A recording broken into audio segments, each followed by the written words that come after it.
안녕하세요. 세상의 모든 얼굴 3, 4호 성형외과의 한균환 원장입니다. 사실 정답은 없습니다. 성형수술은 본인이 고민이 되는 부위를 수술을 받는 거고요. 환자들마다 원하는 개선의 방향과 정도가 다르니까요. 수술 흉터를 충분히 감내할 수 있다고 생각하시는 분들도 있으시지만 티 안 났으면 좋겠다 라고 생각하시는 분들도 계시고, 다 고려해서 수술을 결정을 해야 합니다. 고민되는 부위에 대한 해결책이 딱 하나일 수는 없는 거죠. 저는 보통 해결책에 대해서 너무 많이 제시를 해드리면 선택하기 어려워하시기 때문에 두 가지 정도의 방법을 설명을 드리고 각각의 장단점에 대해서 설명을 드리면 선택을 하시기 쉬워 하십니다. 확실한 효과를 얻고 다음에 수술은 안 하고 싶다 라고 생각하시는 분들은 조금 더 범위가 크고 넓은 수술을 하실 수 있는 거고요. 나는 단계별로 접근하고 싶다 라고 생각하시는 분들도 계십니다. 이 부분을 먼저 개선한 다음에 이 부분을 하십시오, 이렇게 단계별로 계획을 세워드리기도 합니다.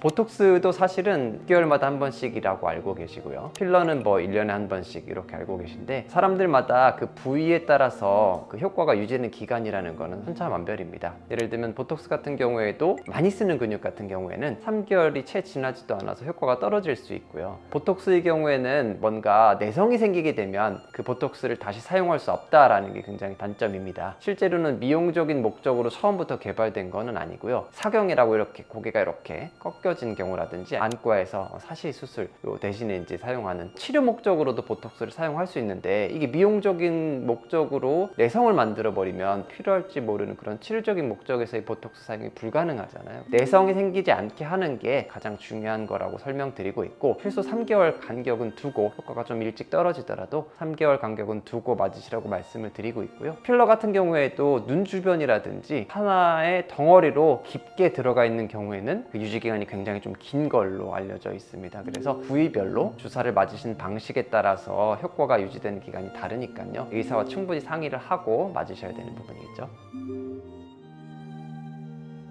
목주름 중에서 가로주름과 세로주름이 있습니다. 가로주름은 생각보다 젊을 때부터 갖고 계셨던 분들이 많습니다. 이게 나이 들어서 없던 가로주름이 목에 생기는 경우는 생각보다는 좀 드물다고 할 수 있습니다. 구조적인 변화가 원래부터 있었다는 거죠. 그래서 가로주름이 해결하기가 참 힘든 이유가 그런 거가 있습니다. 그래서 필러를 잘 놓는 게 가장 우선이지 않을까라고 생각합니다. 세로주름의 경우에는 보통 근육에 의해서 생기는 경우가 많은데, 제가 보여드릴 수도 있는데 이렇게 생기는 이 근육, 여기 넓은 목근이라고 하는데요, 일부 처짐에 의해서 생기기도 합니다. 처짐이 있다라고 하면 리프팅을 해야 되는데 그거는 수술적인 경우가 대부분이니까요. 세로주름의 경우에는 보톡스를 적절히 활용해서 개선할 수 있습니다.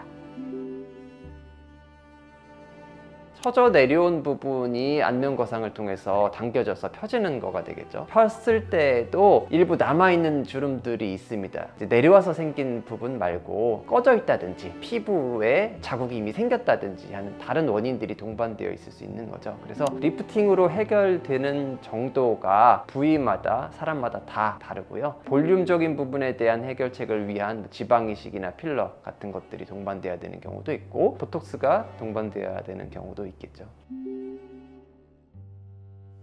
풍선에서 바람이 빠지게 되면 더 쪼글쪼글해지죠. 그 풍선의 표면 자체가 변한 게 아닌데 볼륨이 줄어들게 됨으로써 생기는 바깥쪽 남는 피부에 의한 변화입니다. 살 빼는 것도 마찬가지겠죠. 살을 뺐을 때 볼륨이 줄어들기 때문에 처짐이 추가적으로 더 생길 수 있고요. 당연히 뭔가 처짐이 생길 수 있는 상황을 수술 이후에 만들게 되면 수술의 효과가 떨어져 보이는 형태가 될 수 있겠고요. 미리 뭔가 살을 빼신다고 하면 뺀 상태에서 다 한꺼번에 수술하면서 개선을 할 수 있는 거기 때문에요. 시술들이라든지 치료라든지 그런 변화들은 리프팅 하기 전에 이루어지는 게 좋습니다. 오늘은 리프팅과 관련된 여러 가지들을 미리 알아봤는데요. 처진 거에만 집중하는 경우가 많습니다. 단순히 처진 거 하나만이 나이 들면서 생기는 변화는 아니잖아요. 여러 가지 다른 원인들이 뭐가 있는지 정확하게 판단해서 제대로 된 수술과 시술을 계획해 줄 수 있는 원장님들을 만나셔야지만 좋은 결과를 얻으실 수 있습니다. 좋은 원장님 만나시고 좋은 수술 받으시길 바라겠습니다.